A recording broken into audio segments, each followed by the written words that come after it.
बिस्मिल्लाहिर्रहमानिर्रहीम। शुरू अल्लाह के नाम से जो बड़ा मेहरबान निहायत रहम करने वाला है। आज हम लोग मलेरिया के बारे में जानकारी करेंगे। 9th क्लास की जो बायोलॉजी है उसका चैप्टर नंबर 2 हमारा चल रहा है। इससे पहले 3 क्लासेस हमारी हो चुकी हैं। ये जो मलेरिया है बेटा, ये बायोलॉजिकल जो मलेरिया की बीमारी है ये बायोलॉजिकल मेथड की एक आम मिसाल है। मैं ये भी कह सकता हूँ जो मलेरिया है ये बायोलॉजिकल प्रॉब्लम की एक आम मिसाल है। बायोलॉजिकल प्रॉब्लम की या बायोलॉजिकल मेथड की एक आम मिसाल है। अब यहाँ पे इन्होंने मलेरिया के बारे में बेटा पूरे के पूरे कितने पेजेस लिखे हैं? 1 2 3 4 4.5 पेजेस लिखे हुए हैं। मैं पहले आपको इसके बारे में थोड़ा सा बता देता हूँ। यहाँ पे इन्होंने बॉक्स में लिखा हुआ है मलेरिया जो है ना वो बायोलॉजिकल प्रॉब्लम और इसके हल की एक मिसाल है मलेरिया। ठीक है। अब पुराने वक्तों की बात है, 2000 साल पहले जो फिजिशियन थे, वो डॉक्टर थे, वो इस बीमारी के बारे में थोड़ा सा जानते थे। उनको सिर्फ ये मालूम था कि ये जो मलेरिया की बीमारी है, जब ये बीमारी होती है इंसान को लगती है तो बहुत ज़्यादा सर्दी लगती है और उसके साथ साथ बहुत ज़्यादा बुखार होता है। अब इसकी वजह वो ये जानते थे कि ये जो दलदली इलाके होते हैं, मार्शी एरियाज़ होते हैं, जो लोग उसके इर्द गिर्द रहते हैं मार्शी एरियाज़ में, वो उनको मलेरिया की बीमारी हो जाती है। या वो ये कहते थे जहाँ पे गंदा पानी खड़ा हुआ है वो इर्द गिर्द की हवा को आलूदा कर देता है। जब वो गंदा पानी इर्द गिर्द की हवा को आलूदा कर देता है तो मलेरिया की बीमारी हो जाती है, मलेरिया की डिजीज़ हो जाती है। अब इसी से उन्होंने लिखा हुआ है मलेरिया जो है ना एक अतालवी ज़ुबान का लफ्ज़ है। माला का मतलब हवा और एरिया का मतलब है गंदगी। ये आपके पेपर में बेटा आता है। माला का मतलब है गंदगी और एरिया का मतलब है हवा। माला का मतलब गंदगी और एरिया का मतलब क्या है? हवा। अच्छा जी, ये मतलब कि जो गंदा पानी खड़ा है ना उस वजह से मलेरिया की बीमारी हो रही है। कुछ लोगों ने क्या किया, उन्होंने जो है ना वो जानबूझ के उसका वो गंदा पानी पिया और उन्होंने देखना चाहा, उन्होंने ये मालूम करना चाहा कि क्या इसी वजह से मलेरिया की बीमारी हो रही है, लेकिन उस वजह से गंदे पानी की वजह से मलेरिया की बीमारी नहीं हुई। अब इसके इलाज की तरफ आ जाए ज़रा। अगले वाला जिन्होंने पैराग्राफ लिखा, इलाज ये हुआ कि अमेरिका से जो है ना इसके मुख्तलिफ दरख्त भेजे गए इसके इलाज के लिए। यूरोप की तरफ जहाँ पे बीमारी होती थी वहाँ से जो है ना मुख्तलिफ दरख्त भेजे गए, उनकी छाल भेजी गई। मुख्तलिफ दरख्त जो है ना उनसे दवाइयाँ इस्तेमाल की निकाल के की गई, उनकी छाल को इस्तेमाल किया गया। एक दरख्त है बेटा क्यों ना, इसकी जो छाल है ना, ऊपर वाली ये जो दरख्त है इसकी ऊपर वाली जो छाल होती है, ठीक है, उसकी ये जो क्यों की मिसाल की तरफ एक क्यों है ये रेड कलर का, ठीक है, इसकी छाल को जो है ना इसके इलाज के लिए इस्तेमाल किया गया, मलेरिया के इलाज के लिए, मलेरिया के इलाज के लिए इस्तेमाल किया गया। जब इसकी डिमांड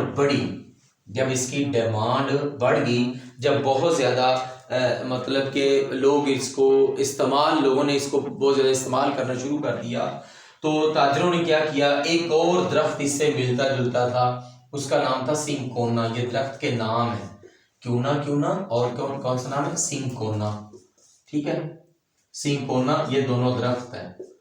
अब ये दोनों दरख्त हैं, इनकी छाल जो है ना इस सिंकोना की भी छाल मलेरिया के इलाज के लिए जो है ना मुफीद साबित हुई। अब ताजरों ने तो ये सोचा ना कि ये जो सिंकोना और ये जो क्योना का दोनों की छाल एक दूसरे के साथ मिलती जुलती है, तो हम लोग सिंकोना को भेज देते हैं, लोग इसको इस्तेमाल करेंगे, ठीक है, और लोगों को आराम आए या ना आए वो अलग बात है। ताजरों ने अपना फ़ायदा सोचा, मतलब कि ताजरों ने जो है ना वो उसमें ईमानदारी से काम नहीं लिया। लेकिन हुआ ये कि जो सिंकोना था, ठीक है, इसमें एक इसकी जो छाल थी इसमें एक केमिकल था क्यूनीन।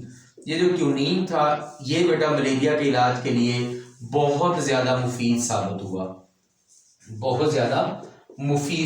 अब ताजरों की जो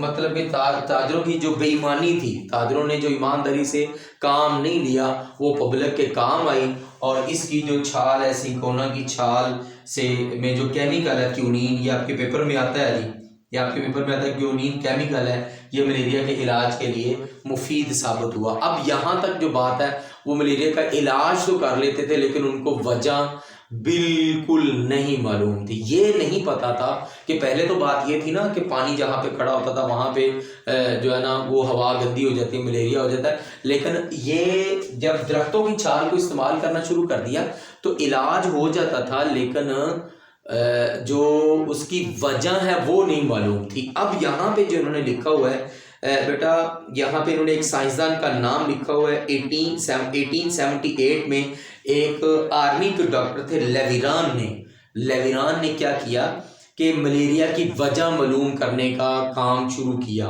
ठीक है, अब ये फ्रांस आर्मी के एक डॉक्टर थे। अब इन्होंने किया क्या, इनका काम जरा सुन लें। जिस बंदे को मलेरिया था, एक मरीज जो है ना, ये मैं रेज कर देता हूँ, एक जो मरीज है जिसको मलेरिया था उसका ब्लड लिया। ठीक है, जो मलेरिया का मरीज था उसका खून लिया, उसका ब्लड लिया, उसको माइक्रोस्कोप के नीचे देखा। जब माइक्रोस्कोप के नीचे देखा तो उसको छोटे छोटे जानदार नजर आए, लिविंग ऑर्गेनिज्म नजर आए, बहुत ही छोटे छोटे जानदार। उन जानदारों को नाम दिया गया प्लाज्मोडियम का। उसने ये कहा, लेविरान ने ये कहा कि ये जो प्लाज्मोडियम है ये मलेरिया की वजह है। लेविरान का काम, ठीक है, लेविरान आपने अपने अल्फाज में बताना है। लेविरान ने 1878 में मलेरिया के बारे में जानकारी करने की कोशिश की। ये फ्रांस के जो है ना वो आर्मी डॉक्टर थे, फौजी भी थे और आर्मी भी थे। अब मलेरिया की इस जानदार का नाम प्लाज्मोडियम रख दिया गया। उसके बाद 19वीं सदी के आखिर में दौर में मलेरिया की मतलब कई तजावीज़ सामने आ रही थी। अब इस बंदे ने काम शुरू कर दिया है जी। अब बेटा इसके बारे में 4 अहम मुशाहिदात बन चुके थे। पहला ये था मलेरिया और दलदली इलाकों का कुछ ताल्लुक मौजूद है। मलेरिया इलाज के लिए क्यूनीन मुअस्सर साबित होती है। दलदली इलाकों का खड़ा हुआ पानी पीने से मलेरिया, ये 4 मुशाहिदात हैं, ये काम ही आते हैं पेपर में। अगले वाली जो बात है देखें ना, मुशाहिदा आ गया, पहले हमने वजह उसकी मालूम कर ली, पहले सबसे पहले वजह, और उसके बाद ये मुशाहिदात आ गए, और उसके बाद ये हाइपोथेसिस। अगला आपने सिर्फ इतना हेडिंग देनी है। देखिए तीसरा स्टेप इसका हाइपोथेसिस, जो मैं आपको बात बताना चाह रहा हूँ।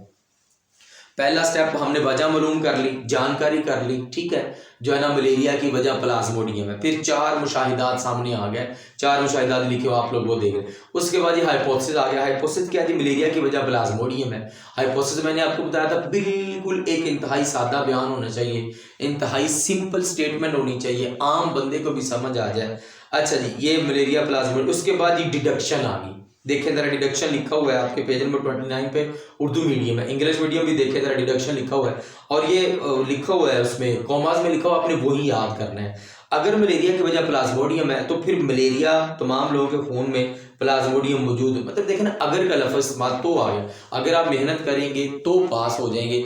अगर मलेरिया की वजह प्लाज्मोडियम है तो प्लाज्मोडियम उन तमाम लोगों में मौजूद होना चाहिए जिनको मलेरिया है। उसके बाद देखिए बेटा, अगले वाला जो स्टेप है हमारे पास डिडक्शन है। मलेरिया में मुब्तला 100 मरीजों के खून तजर्बाती ग्रुप का माइक्रोस्कोप के जरिए तजर्बा किया गया। कंट्रोल ग्रुप के तौर पर 100 सेहतमंद लोगों का भी खून। अब देखें जरा, यहाँ पे इन्होंने लिखा हुआ है जी डिडक्शन, इन्होंने सिर्फ लिख दिया है। डिडक्शन का मतलब होता है एक बात से दूसरी बात को निकालना। अब इन्होंने यहाँ पे 2 टर्म्स लिखे, एक है तजर्बाती ग्रुप और एक है कंट्रोल ग्रुप। ध्यान से ये समझ लें जरा, तजर्बाती ग्रुप और कंट्रोल ग्रुप, ये पहले भी मैंने बताया हुआ है। एक होता है बेटा तजर्बाती ग्रुप, ठीक है, और एक होता है कंट्रोल ग्रुप। अब ये जो तजर्बाती ग्रुप है ये एक ऐसा, मिसाल के तौर मैं आपको आम साल से पहले समझाता हूँ। 10 लोग हैं, 10 एक तरफ है और 10 एक तरफ है। ऐसे 10 लोग जिनमें हमने ये चेक करना है इनको बीमारी हुई है, डिजीज हुई है या नहीं, उनको इंजेक्शन लगा देंगे, ठीक है, वो तजर्बाती होंगे। और उनके साथ ऐसे 10 लोग और होंगे जिनको इंजेक्शन नहीं लगाएंगे, किसी भी डिजीज़ का इंजेक्शन लगा दें, वो हमने देखना है कि क्या वो इंजेक्शन लगाने से उनकी सेहत पे कुछ असर होता है या नहीं होता।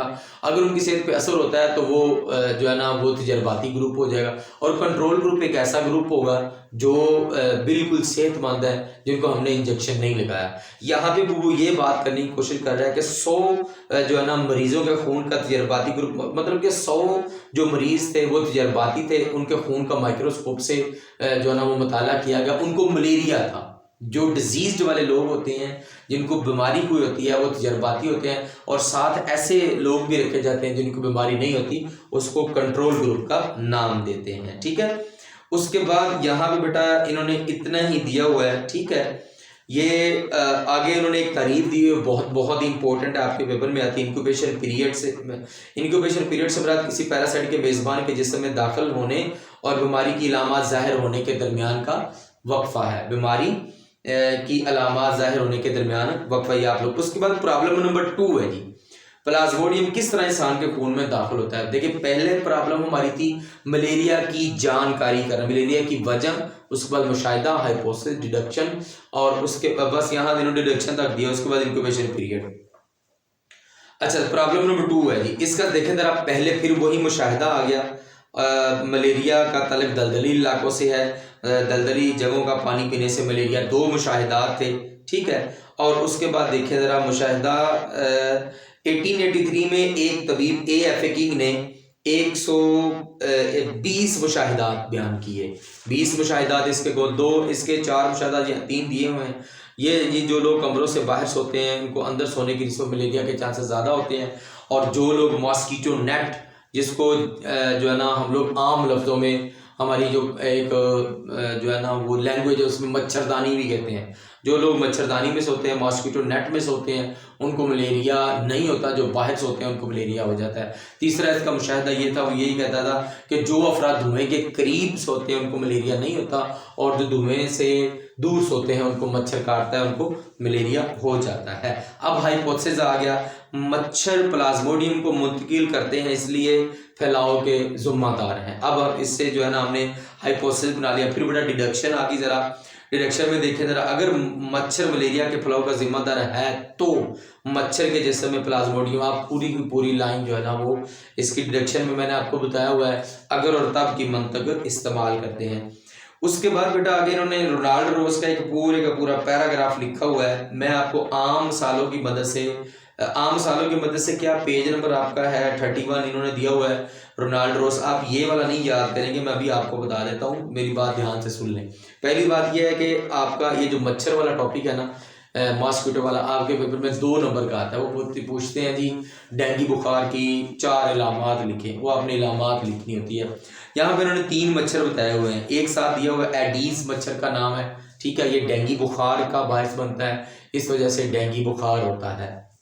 आगे उन्होंने दिया क्यूलेक्स, और फिर दिया हुआ एनोफिलीज। ध्यान से बात सुन लें, अगर आप, मैं बल्कि लिख ही देता हूँ, आपको अच्छी तरह से समझ आ जाएगी। क्यूलेक्स मच्छर है और एक एनोफिलीज है। क्यूलेक्स मच्छर एक ऐसा मच्छर है जो कि ये जो मलेरिया है ना उसकी वजह बनता है, मलेरिया को फैलाता है, क्यूलेक्स मच्छर।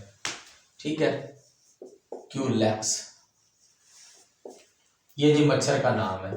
अब बेटा यहाँ पे स्पैरो मौजूद है, चिड़िया, जिसको मलेरिया है, जिसको क्या है, मलेरिया है। अब हुआ ये कि ये रोनाल्ड रोज का काम है जी, रोनाल्ड रोज, ये साइंसदान है, इसका काम क्या है जी, आपके पेपर में आता है। आपने बताना है, उसने क्यूलेक्स मच्छर लिया और उस मच्छर को ऐसी चिड़िया को कटवा, उस मच्छर ने ऐसी चिड़िया को काटा जिसको मलेरिया था।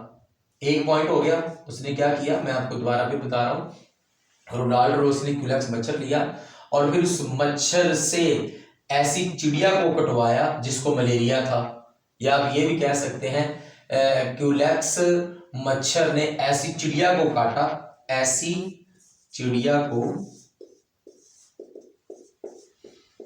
काटा या कटवाया, आप कह सकते हैं, ऐसी चिड़िया को काटा, ये ठीक है, जिसको क्या था, मलेरिया था। एक पॉइंट। दूसरा पॉइंट आपने बताना है, फिर इसी मच्छर ने ऐसी चिड़िया को काटा जो कि सेहतमंद थी, सेहतमंद चिड़िया। फिर उसी मच्छर ने ऐसी चिड़िया को काटा जो सेहतमंद थी। तीसरा पॉइंट आपने बताना है, सेहतमंद चिड़िया को मलेरिया हो गया। देखें ये क्यूलेक्स का समझ आ गई। अगर क्यूलेक्स का समझ आ गया हम लोग एनोफिलीज का लिख लेंगे। क्यूलेक्स मच्छर है, सेहतमंद चिड़िया थी, सेहतमंद चिड़िया को क्या होगा जी, मलेरिया होगा। आप लोग डायग्राम बना रहे चिड़िया की, आप लोग ऐसे भी लिख दें, ये भी ठीक है। अब क्यूलेक्स की जगह पे आपने लिखना है जी एनोफिलेज। एनोफिलेज मच्छर, इस मच्छर से ऐसे इंसानों को कटवाया, यहाँ पे चिड़िया की जगह पे इंसान लिख दें, ऐसे इंसानों को कटवाया जिनको मलेरिया था। फिर इसी मच्छर से ऐसे इंसानों को कटवाया जो कि सेहतमंद थे, सेहतमंद इंसान। अच्छा जी, सेहतमंद इंसान को क्या हो गया, मलेरिया हो गया। सेहतमंद इंसान को क्या हो गया, मलेरिया हो गया। ये बिल्कुल आसान ज़बान में मैंने आपको बता दिया है। आप लोग ये रोनाल्ड रोज का काम अच्छे तरह से याद कर लेंगे। इसके बाद इंशाल्लाह हम लोग अगली क्लास में बेटा ये जो थ्योरी है और उसके साथ ये जो प्रिंसिपल है इसके बारे में जानकारी करेंगे, और फिर डाटा का तरतीब देना बिल्कुल आसान है। मैं कोशिश करूंगा अगली एक क्लास में आपको ये सारी बातें समझा दूं।